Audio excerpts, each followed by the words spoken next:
Seja muito bem-vindo, seja muito bem-vinda a uma aula de interpretação de sondagem. Se era isso que estava procurando, um laudo de sondagem para a gente interpretar, vamos olhar o perfil, vamos entender, chegou esse momento.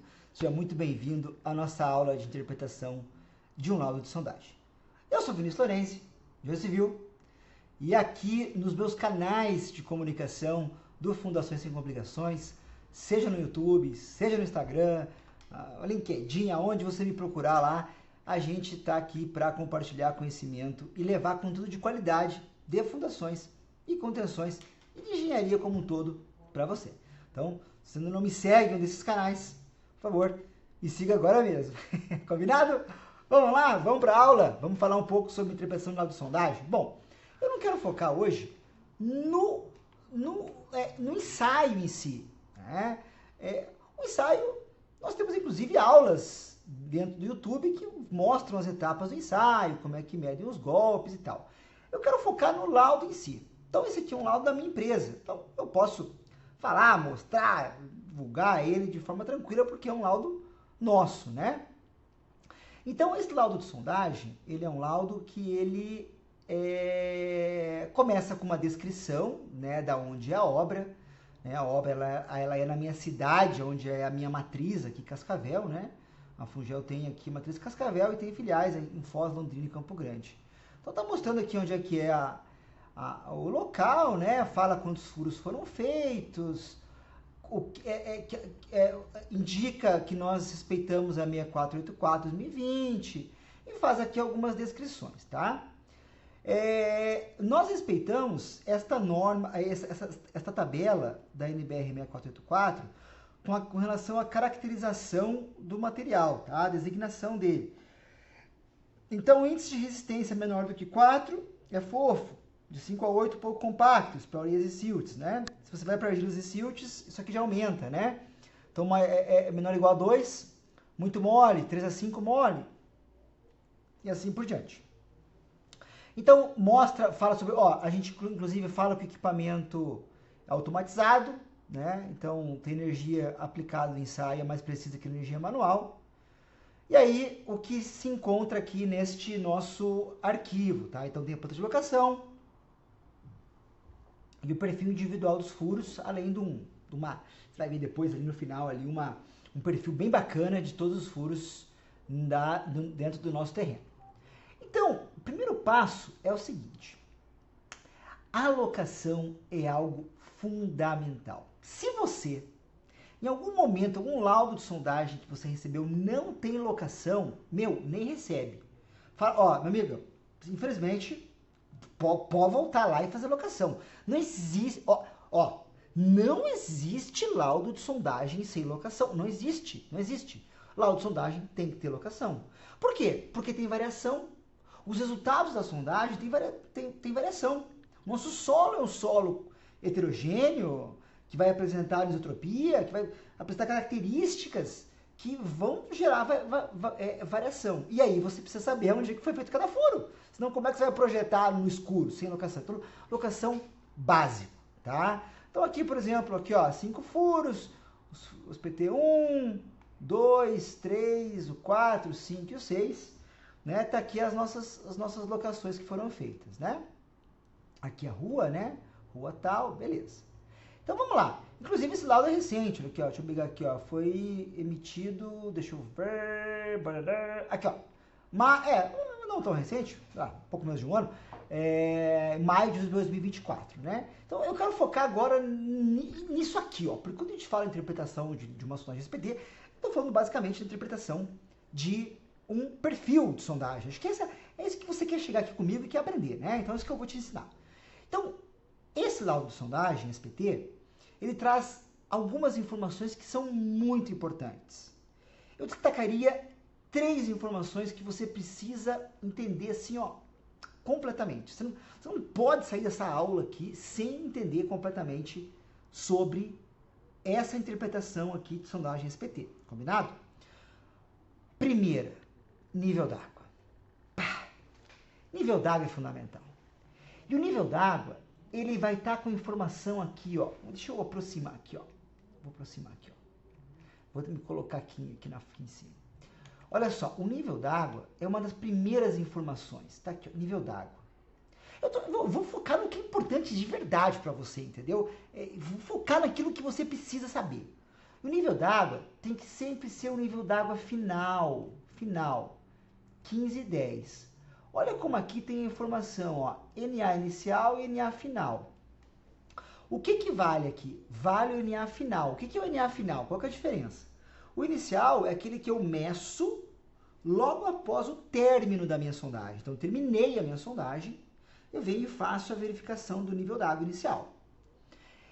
E volto no dia seguinte e faço a verificação do NA final. Por quê? Porque é o tempo que a água tem para equilibrar, através dos vasos comunicantes ali, né? Ela vai equilibrar e vai atingir a cota final dela, que é a cota de nível final dela. Então, o que vale para mim é nível de água final. Ah, Vinícius, por que você mede o NA inicial? Olha, a gente é de praxe, né? É comum, é importante a gente medir, pode ter alguma influência, porque logo depois você termina de furar, tem ali um resultado, mas o que você tem que colocar na tua cabeça é o seguinte: Vinícius, qual a informação que eu tenho que saber? É essa, NA final, mais nada. O resto esquece. NA é nível de água do seu solo. E por que ele é importante? Porque ele vai conduzir o tipo de fundação que você vai usar. Então, vou dar um exemplo hipotético aqui, né? Se eu fosse usar estaca escavada nessa obra, eu poderia usar estaca escavada até os 14 metros, por exemplo. Por quê? Porque eu não teria água até então. Aí, abaixo dos 14, 15, aí já usaria outro tipo de solução, uma hércia, uma pré-moldada, assim por diante, né? Então, uma escavada aqui é ser convencional até 14, depois, né, os 15 metros a gente teria isso. Então, primeira informação, nível d'água. Segunda informação, resistência do solo. E a resistência do solo, olha só, vou até aproximar aqui, ó, ver? A resistência do solo, ela normalmente, e não sempre normalmente, por quê? Porque aqui eu estou trazendo um laudo de sondagem, não estou trazendo vários, estou trazendo um só. Inclusive, na minha pós-graduação de fundações e contenções, na nossa pós, eu faço a interpretação, acho que de 50 laudos de sondagem. Faço um de cada região do país, assim, para ver que tem uma variação muito grande dos resultados dos perfis. Cada empresa usa um perfil diferente de laudo de sondagem. Então, eu faço, dentro da pós-graduação, várias interpretações de laudo de sondagem, né, para caso você tenha interesse em aprofundar, nós temos a pós onde é possível esse aprofundamento aí nos laudos de sondagem, tá? Então aqui eu trago um exemplo que é um exemplo da minha empresa, né? Então normalmente a gente separa aqui, ó, por trechos, ó. Por quê? Porque a sondagem ela é feita a cada 15 centímetros, 3 trechos de 15 centímetros, 15, 15, 15, né? Que vão dar ali o nosso resultado. Então, a sondagem normalmente começa aqui no primeiro metro. Então tá, então vamos lá. Aqui no primeiro metro eu tive o quê? Primeiro trecho, um golpe. Segundo trecho, 2 golpes. Terceiro trecho, 1 golpe. Aí nesse momento você está se perguntando assim: Vinícius, mas eu não sei como é que é esses golpes. Me ensina pelo amor de Deus. Ó, eu vou te dar a dica aqui, ó. Você vai entrar aqui no YouTube, vai entrar aqui no meu YouTube aqui, ó. Olha aqui, ó. Vai entrar aqui, ou você já tá aqui no YouTube, de repente, se já tá aqui no YouTube, tá fácil, né? Olha, ó, entra lá na Fundações e Complicações, você vai pegar aqui, ó. Olha aqui, ó. Sondagem SPT, ó. Sondagem SPT tão impenetrável. Como funciona o equipamento de sondagem SPT, né? Introdução à sondagem SPT, quando executar uma sondagem SPT, né? Ó, eu tenho que ter também um videozinho curto, deixa eu ver se tem um videozinho curto aqui, eu achei que eu tivesse um videozinho curto de sondagem aqui, mas enfim, aqui você pode pegar e entrar, ó, e aí você vai ver eu executando ali a sondagem, tá? Então, que é a parte do campo. Então, ali tem os conteúdos do campo. Aqui, eu estou mostrando só o laudo final, tá? Então, por exemplo, aqui, ó, 15, 15, 15. Então, o que acontece na sondagem SPT? Eu dou o golpe nos 15 centímetros iniciais, 15 intermediários e 15 finais, e o resultado do meu índice NSPT, aqui, ó, meu índice NSPT, ele corresponde aos últimos 30 centímetros, ou aos últimos 2 trechos de 15, né? Então, 2 mais 1, 3. Elimina-se esse primeiro golpe aqui, né? O segundo metro, 2 mais 2, 4. Então tá aqui, no SPT 4. 2 mais 2, 4 e assim por diante. Ou seja, no primeiro metro, índice 3. No segundo metro, índice 4. No terceiro, índice 4. No quarto metro, índice 5. No quinto metro, índice 5 novamente. Né? Então a sondagem vai sendo conduzida, eu vou entendendo os resultados de resistência ao longo da profundidade. Né? Isso aqui também normalmente está numa coluna aqui, né? Num gráfico. Né? Então olha aqui, ó. Olha aqui, ó. Por exemplo, aqui ó, tá abaixo de 10, né? Olha aqui, ó, tá abaixo. Agora deixa eu ficar menorzinho aqui. Você não veio aqui para me ver, né? Você veio aqui para aprender, né? Olha só. Então, tá abaixo de 10, ó o gráfico aqui, ó, ele tem essa relação, ó. A 3 metros e SPT 4. Então, tá aqui na metade aqui entre 0 e 10, né? E vem descendo. Opa, aqui já chegou próximo a 10, ó, 9. Olha lá, vamos ver. Opa, aqui baixou, ó, aumentou para 12, né? O índice de golpes. Aqui, ó, 12, fomentando. E aí, olha só que interessante. Aí, mais ao final da minha sondagem, olha como houve um acréscimo de resistência, ó. Foi lá para índice SPT 19, aí já foi para 41 aos 29 metros, 46 aos 30 e pá! Impenetrável. Chegou aqui a cota impenetrável. Lembrando que essa cota impenetrável, né, a tendência é que tendência não, a gente nunca pode, pela sua SPT, afirmar que é uma rocha ou matacão. Então a gente coloca aqui, ó, sondagem limitada por rocha ou matacão. Embora tenha tido a ocorrência de rocha alterada aos 31 metros. Então, no amostrador saiu essa rocha alterada, certo? Então a gente conseguiu perceber esse material, só que eu não posso afirmar se é uma rocha ou um matacão, tá? Então, beleza. Então eu já entendi que na sondagem SPT eu tenho o meu nível da água, que é muito importante, e tenho aqui os resultados de resistência. Então, são os dois pontos iniciais. O terceiro ponto é qual? É o tipo de solo. Então, ó, aqui no meu laudo, como é que eu caracterizo? Ó, do 0 ao 9,45, argila, forma marrom avermelhada, segundo metro, o segundo trecho. Por quê? Porque do 0 aos 9 não teve alteração. É o mesmo material, é uma argila, cor marrom, Aí dos 9 aos 12, aqui mudou. Aí já passou a ser uma argila siltosa, então já mudou o material. Então quando eu for projetar minha fundação, já tem outro resultado. Aí dos 12 aos 21, argila siltosa, e aí mudou aqui, ó, de roxa para marrom. Então tem algumas características diferentes, certo? Aí do 21 ao 29, argila siltosa, e aqui, ó, já mudou de novo, silt argiloso. Então observa como isso acaba mudando, né? Então, basicamente isso, é isso. O restante, o revestimento, processo, esquece. O importante é isso.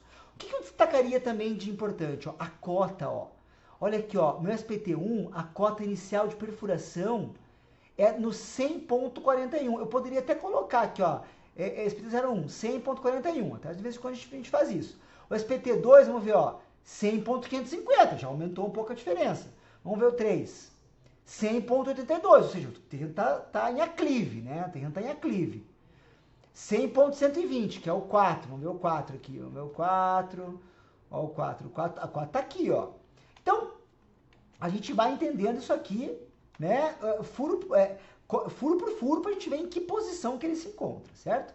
Olha aqui. Teve variação entre as sondagens? Sempre tem, né? Sempre tem. Então, a primeira lá deu nível da, ó, como a gente deu, ó, 15,10, a segunda já deu 14,10. Então, o que eu gosto de fazer? Eu gosto de fazer aqui, ó, o perfil. Quando a gente tem uma variação dessa, é legal fazer perfil, olha aqui, ó. Esse aqui é o perfil do nosso terreno, ó. Então, a nossa, ó, SPT1, ela tá atingindo aqui, ó, 31,41 metros, né? E aqui os materiais, ó, argila siltosa, silt argiloso e aqui nem impenetrável, né? Então, aqui eu consigo ter uma visão, legal, aqui no meu terreno, ele está começando com, ele tá no começo do terreno chega a profundidades muito altas e no fundo do terreno eu tenho profundidades mais rasas. Perfeito, esse tipo de informação é extremamente útil para nós, então a gente consegue ter uma resposta realmente bem bacana, bem interessante, né? O que mais que nós temos aqui? Aí nós temos a questão do parecer técnico. Algumas empresas fazem, outras não fazem. Então, é meio que um parecer final do que nós temos. Ah, no reconhecimento do subsolo foram realizados 6 furos, aí fala das primeiras camadas, né? Os furos foram limitados por rocha ou matacão. E aí, nós aqui na Fungel, nós fazemos muito isso aqui, ó. A gente faz a recomendação dos tipos de fundação. Só que não é uma obrigação, mas a gente faz com base na arquitetura, na estrutura, entendendo assim um pouco do comportamento para o cliente ter uma noção, né? Então, o uso de fundações diretas por estacas escavadas até o nível da água, ou seja, até aqueles 15, 14 que seja ali, dá para fazer estaca escavada, e depois disso, aí estacas hélice monitorada, ou estacão, ou outra solução que você quiser, né? Ah, e aqui bacana o registro fotográfico, né? Olha lá, então a gente consegue ver aqui o material, ó, bacana aqui, ó, consegue ver o equipamento que fez, aonde foi a obra, isso aqui é legal, isso aqui é importante, hein? Ó, consegue ver aqui a máquina furando ali a sondagem automatizada, né? E é isso aí. E aí, gostou dessa aula? Se você gostou, já compartilha ela, hein? Porque eu tenho certeza que ela pode ser útil, não só para você, como para outras pessoas, para outros profissionais. Combinado? Então, se você tem interesse em dominar esse assunto de fundações, aqui no meu canal do YouTube tem muita informação, tem muito conteúdo, e você pode realmente aprender cada vez mais fundações aqui comigo. Além disso, nós temos os nossos cursos de pós-graduação e outros cursos que também trazem um domínio cada vez mais completo para você que quer se tornar um verdadeiro especialista em fundações. É isso, um grande beijo, um grande abraço, fique com Deus e até a próxima.